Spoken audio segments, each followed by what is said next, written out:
आप सभी को हमारे चैनल पर स्वागत है। आइए क्लास 6 का मैथ देखिए, क्लास 6 का मैथ सॉल्व करेंगे और एक्सरसाइज है 2.4 एक्सरसाइज। तो देखिए कैसे सॉल्व करते हैं, बहुत आसान है। यहाँ देखिए कहता है कि सबसे छोटी प्राकृत संख्या है, सबसे छोटी प्राकृत संख्या है। आपको बताना है कि प्राकृत संख्या सबसे छोटी कौन सी है। तो यहाँ देखिए 0 है, 1 है, 25 है, इनमें से कोई नहीं। तो प्राकृत संख्या किसे कहते हैं आपको जानना है।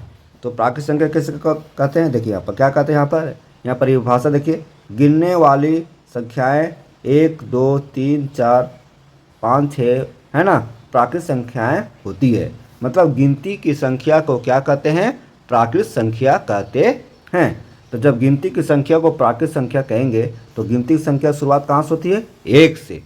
2 3 4 1 से शुरुआत हुआ, तो इसमें जैसे बढ़े 1 से 2, तो 2 से छोटी क्या हो गया, 1 हुआ। तो 1 जो है सबसे छोटी प्राकृत संख्या है। तो आंसर हो जाएगा, ये हो जाएगा, है ना, 1। ठीक है। अब दूसरा देखिए, सबसे छोटी पूर्ण संख्या है 1 0 100, इनमें से कोई नहीं। तो 1 0 100 कोई नहीं। तो देखिए सबसे छोटी पूर्ण संख्या क्या होता है। तो पूर्ण संख्या परिभाषा आपको जानना पड़ेगा। तो पूर्ण संख्या किसको कहते हैं, पूर्ण संख्या उसको कहते हैं जो 0 से शुरू होती है।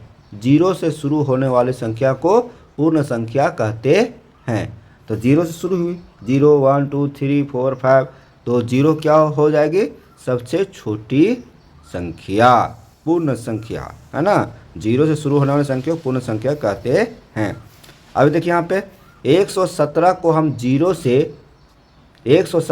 0 से गुना करेंगे तो कितना आएगा, 1 आएगा, 117 आएगा, 0 आएगा।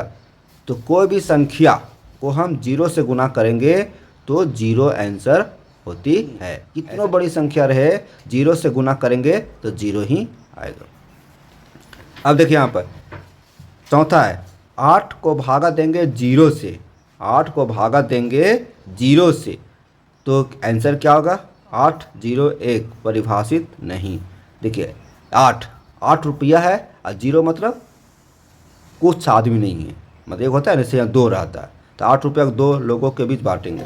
लेकिन यहाँ पर वैसा नहीं है। यहाँ क्या कर रहा है, 8 रुपया है, मान लेते हैं इसको 8 रुपया, और 0 आदमी मतलब कोई भी आदमी नहीं है। तो जब कोई भी आदमी नहीं है तो क्या होगा, 0 आंसर कैसे आएगा, एक भी आंसर नहीं आएगा। तो इसका आंसर हो जाएगा परिभाषित नहीं है। क्या हो जाएगा, परिभाषित नहीं है। ठीक है।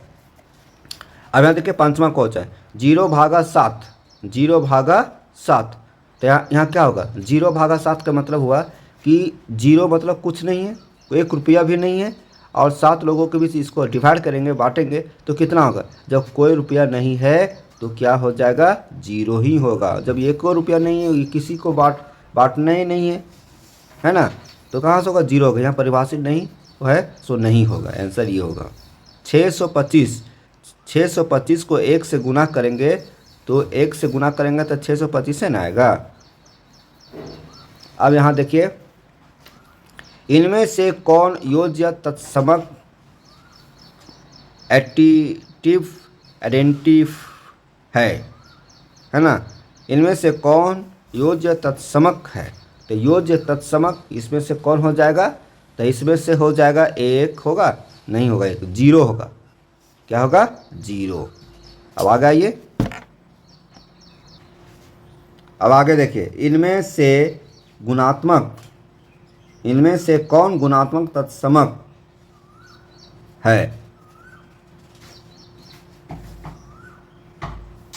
गुणात्मक, यहाँ समझिए कौन सा गुणात्मक तत्समक है। इनमें से कौन सा गुणात्मक तत्समक है आपको बताना है। गुणात्मक मतलब गुना, है ना, गुना।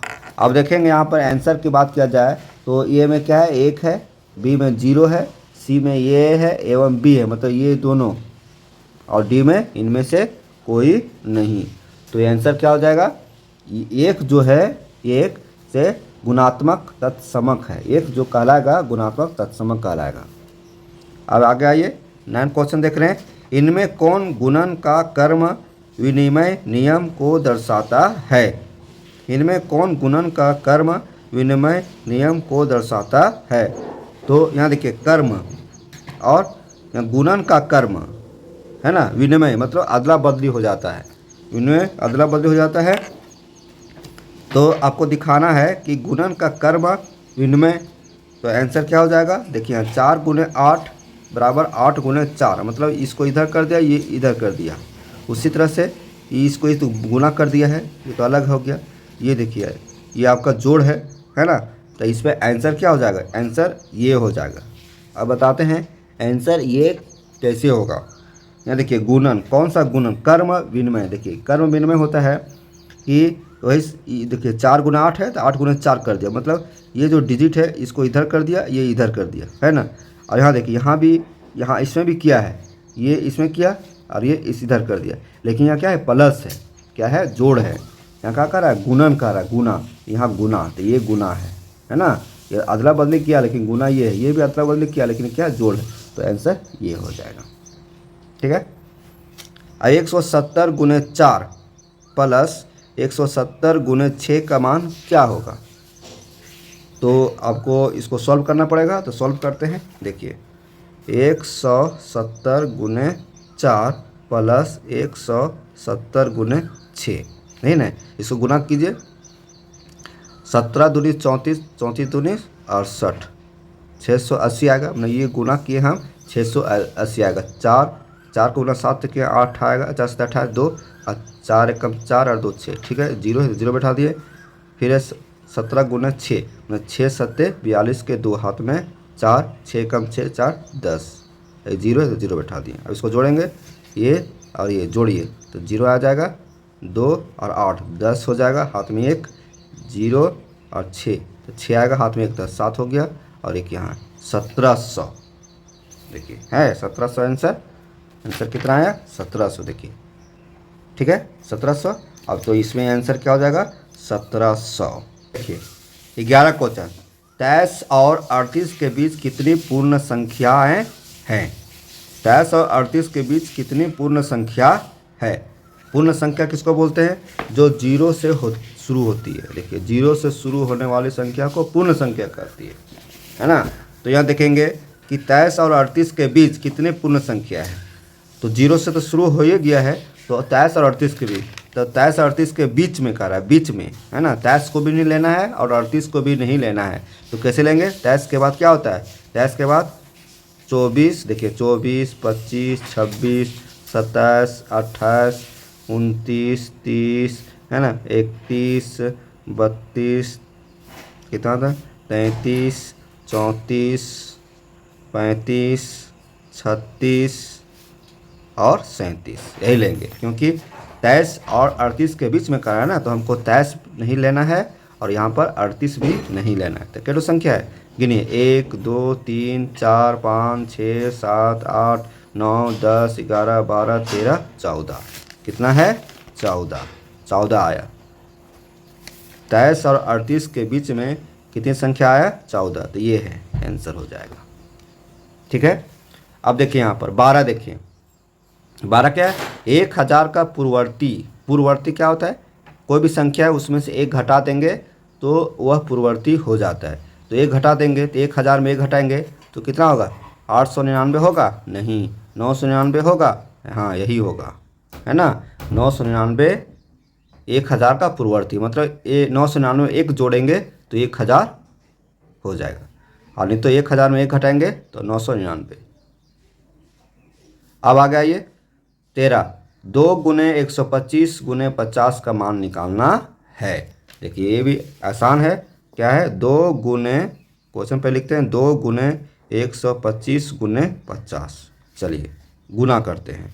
ये गुना इसके साथ करेंगे चाहे इसके साथ करेंगे, जैसे आपको गुना करना है वैसे कीजिए। अब देखा आसान है क्या? 2 को गुना करेंगे 50 के साथ तो कितना होगा? 100 होगा। तो 125 पहले से और गुना करेंगे 100, मैंने 2 गुने 50 के साथ किया 100 आया। फिर 100 गुना करेंगे 125 में तो 125 और 2 ठो जीरो है तो 2 ठो जीरो दे देंगे, 12500 आएगा। क्या आएगा? 12500। तो 12500 कहाँ है? देखिए तो ये है क्या? 12500 नहीं, ये नहीं है। क्या है ये? इक्यावन दहाई सैकड़ा हज़ार 10,000 लाख, 1,25,000 है। हड़बड़ में कहीं गलती से आप इसको टिक लगा सकते हैं, लेकिन आंसर हो जाएगा ये, है ना, 12,500। ठीक है। अब देखिए 14 को देखेंगे क्या क्या है, 168 प्लस 329, है ना, फिर 329 प्लस 168, यहाँ क्या क्या है, ये चीज़ यहाँ पर क्या क्या इधर आ गया और ये चीज़ इधर आ गया। मैंने कर्म को अदला बदली किया है ना, कर्म को अदला बदली किया गया है। तो इसी टाइप का यहाँ भी क्वेश्चन था, देखेंगे यहाँ पर कर्म को अदला बदली किया गया यहाँ पर, तो क्या होगा, गुणन कहलाएगा, क्योंकि गुणन कर्म विनिमय मतलब गुणन प्रक्रिया को इधर उधर बदला गया है। तो यहाँ क्या है, जोड़ है। ठीक है, जोड़, तो जोड़ प्रक्रिया को इधर उधर बदला गया है। तो यहाँ पर जोड़ जोग तो नहीं है, लेकिन यहाँ क्या है, कर्म विनिमय मैंने कर्म को इधर उधर किया गया है। ठीक है, तो आंसर हो जाएगा बी। तो इस तरह से हम क्लास 6 का मैथ पढ़े 2.4 का सभी प्रश्नों का उत्तर हम बनाए हैं। कैसा लगा आपको, अच्छा लगा होगा, उम्मीद करता हूँ कि आपको समझ में बेहतर आया होगा। देखिए ये सब है, कम से कम ये सब परिभाषा को लर्न कर लीजिए, याद कर लीजिए, तो अच्छा रहेगा। ठीक है, फिर मिलते हैं नए वीडियो में नए अंदाज के साथ। हमारे चैनल को सब्सक्राइब कीजिए, लाइक कीजिए, शेयर कीजिए और पढ़ते रहिए।